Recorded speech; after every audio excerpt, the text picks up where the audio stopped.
déjà eu cette sensation frustrante de vouloir faire un truc à tout prix, mais de finir par scroller sur ton téléphone? Genre, tu sais exactement ce que tu dois faire, mais il y a une force invisible qui te cloue sur place. C'est pas un manque de motivation, c'est pas non plus la flemme, c'est ton cerveau qui te joue des tours. Et si tu ne piges pas comment il fonctionne, il va continuer à te saboter encore et encore. Pourquoi ton cerveau te bloque? En fait, ton cerveau, il a une mission, te garder en sécurité. Et pour lui, la sécurité, c'est rester dans ce que tu connais déjà. Même si ce que tu connais, c'est pas une vie extraordinaire. Du coup, chaque fois que tu veux changer, te dépasser, avancer, boum, il active son système d'alarme. Trop risqué, trop dur, pas maintenant. Et comme il est super fort pour te raconter des histoires crédibles, tu finis par le croire. Résultat, tu repousses. Mais t'inquiète, il y a des techniques ultra puissantes pour hacker ton cerveau et passer à l'action rapidement. Technique numéro 1, la règle des 5 secondes. Celle-là, je te l'ai déjà dit dans une vidéo, mais je vais te la redire ici. Dès que tu ressens une hésitation avant de faire un truc important, tu comptes 5, 4, 3, 2, 1 et tu passes à l'action.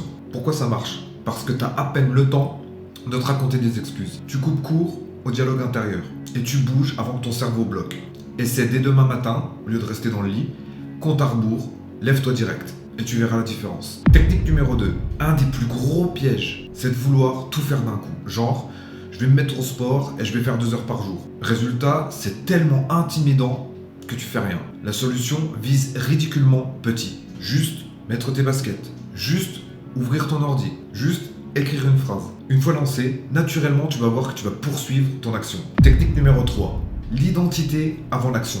Beaucoup de gens essaient d'atteindre un objectif en se forçant à agir. Mais la vraie clé, c'est de changer d'identité. Pose-toi la question, qui est la personne qui a déjà atteint mon objectif? Si tu veux être en forme, dis-toi, je suis une personne qui prend soin de mon corps, plutôt que je dois aller à la salle.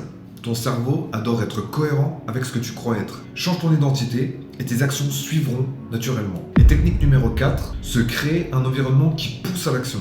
T'es pas plus fort que ton environnement. Si tu essaies de manger sain avec du chocolat un peu partout, tu vas craquer. Fais en sorte que ton espace te facilite la vie. Travaille dans un endroit rangé. Mets ton téléphone dans une autre pièce si tu veux être productif.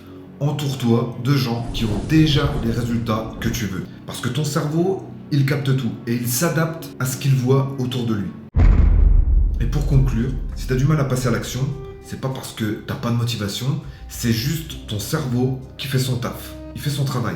Il veut te garder dans ta zone de confort. Mais maintenant, tu sais comment le hacker.